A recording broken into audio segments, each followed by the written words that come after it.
Hello everybody. Hey, today Psycho Dog's already coming. Hey, today I'm gonna build an arrow for my Hill Style Northern Miss longbow, and I've been shooting wood arrows out of it. And anyway, I'm gonna build me some carbons as well. And what I wanna do, I wanna come up with about a 600 grain arrow, and I want it to be at least around 30 inches long, because that'll keep me kind of close to my same sight picture. My wood arrows were a little longer than that, but at least 30 inches is what I want. And this bow is 47 pounds at 26 at my draw length, and I have a gold tip 500 spine arrow. And I kind of knew, I've shot at carbon before, so I sort of knew what arrow I needed. But if you were a beginner, you could look at some charts and all, and Three Rivers. Most anybody you order from, Big Jam, Three Rivers, you could talk to somebody and tell them your setup, and they'll get you hooked up. But what I did, and I won't show all that, but I took a full length one, and I'm going to shoot 325 grains in the nose, meaning I got a 100 grain brass insert. Excuse me. And this is a 225 grain point, but I would have, on my hunting arrow, I'd have a 100 grain brass insert, a 100 grain steel adapter, and a 125 grain broadhead. So I'd end up with 325 in the nose. And that's going to put me around 600 grains with this arrow.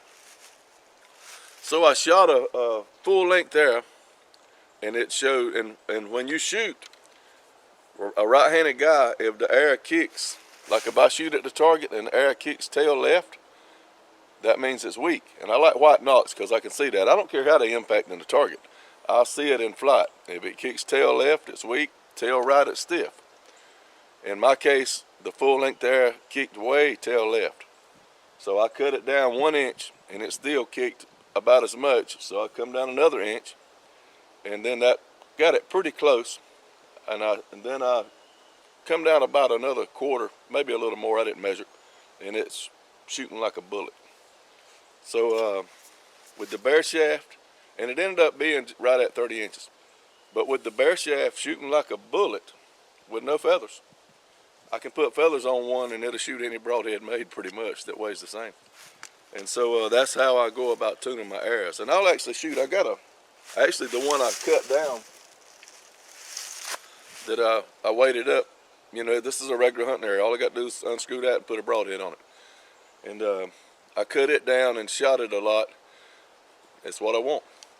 But I will tell you though, when you're doing this bare shaft tuning, go ahead and get you some other arrows and go shoot some. Get broke in, get your body right, so that your first shot of the day sometimes is pretty hard to do with one with feathers on it that's tuned properly. So, and that's what you want to strive for, is your first shot of the day being perfect. But you don't want to go tuning arrows with your first shot of the day. Does that make sense? Go ahead and be limbered up and have some confidence in your form, and then go do your bare shaft hunting. And that's really how I tune my arrows. Is if I can get it flying straight without feathers, I put feathers on it, it's all good. So how about I got a little dirt bank. Like I said, it might hit something in the dirt and run like that or turn like that. I don't care about that. I just watch it in flight, and if it flies straight, I'm good. So let's shoot an arrow and look at it. Daisy. I'm down here in the creek by my house, and otters come up and down the creek, and they'll crap on the bank, and she'll go flop in it like a fish. Daisy, come here. Let's take a shot.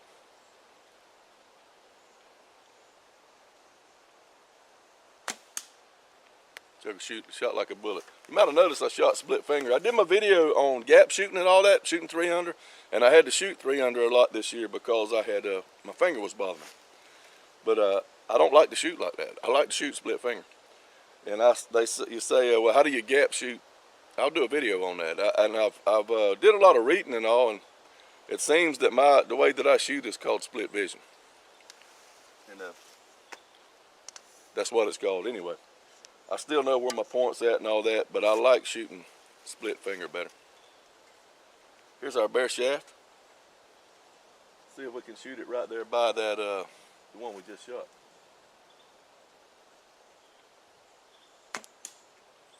Like a bullet.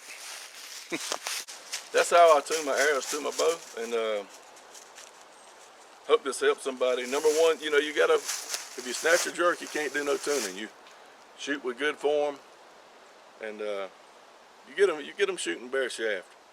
They'll do pretty good. And this is considering you got your bow tuned, everything is right with your bow to start with. And I may do a video on how I tune my bows too. I'll do that later on. But I actually weighed this arrow that's cut off right here, the one that I've got the judo on, this hunting weight arrow. It weighs 600, and I weighed it on. I got some cheap scales, but it weighed 610 grains. That's right what I want. It's a 30 1/4 inch long. That's kind of what I wanted to. And I only draw short, and there's a lot of air sticking out, but I do not care. It's that longer arrow is more mass weight in an arrow for me, and I think a longer arrow flies better. You know, tuned and everything, but I mean, I don't know. That's just my opinion. I did do something on these arrows that I hadn't done in years. I usually shoot 5 1/2 inch feathers, and the wood arrows that Ethan gave me had 5 inch feathers. They shoot like bullets, and I said maybe I had some 5 inch feathers, so that's what I put on these arrows, and they shoot good, shoot really good. And I don't do the 5 1/2 inch feathers to correct bad arrow flight, you know, from poor tuning. I put it on there in case I snatch or something like that. Straighten that arrow out quick. If you have these arrows tuned just right, I mean, when I bare shaft that arrow, and this is a heel bow, heel style longbow, it's not cut to center. When I release, that arrow comes out of there. Pretty much, it goes through the archer's paradox, or whatever you want to call it. But I mean, I was shooting 15 yards. I actually shot one shot at 20, and it hit, you know, it hit with my feathers. It hit right there, you know, pretty close, and didn't fly sideways. It flew just like it's supposed to. So I hope this helps on how to build a hunting arrow. And a quick summary: you first of all, if you don't know, you need to get a chart or call somebody you buy your arrows from to get you the right spine. And remember, if you get it a little weak, you can always cut it back. But if you buy shafts that are too stiff, you have to add point weight. And you need to have a target on how much you want your finished arrow to weigh. I mean, if you're shooting like 40, 45 pounds hunting, you don't want to end up with an 800 grain arrow, because you got your arrows too stiff, and you got to put 400 grains in the nose to make it work.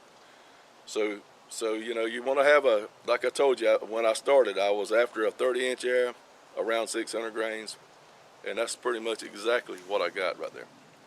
So hope that helps you with your arrow tuning.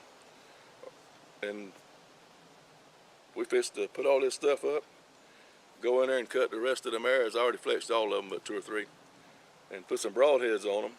And Miss Tammy gave us permission to go hunting this evening. We're about to go chase a pig. Thank y'all for watching. Keep the good Lord first, and see you on the next one.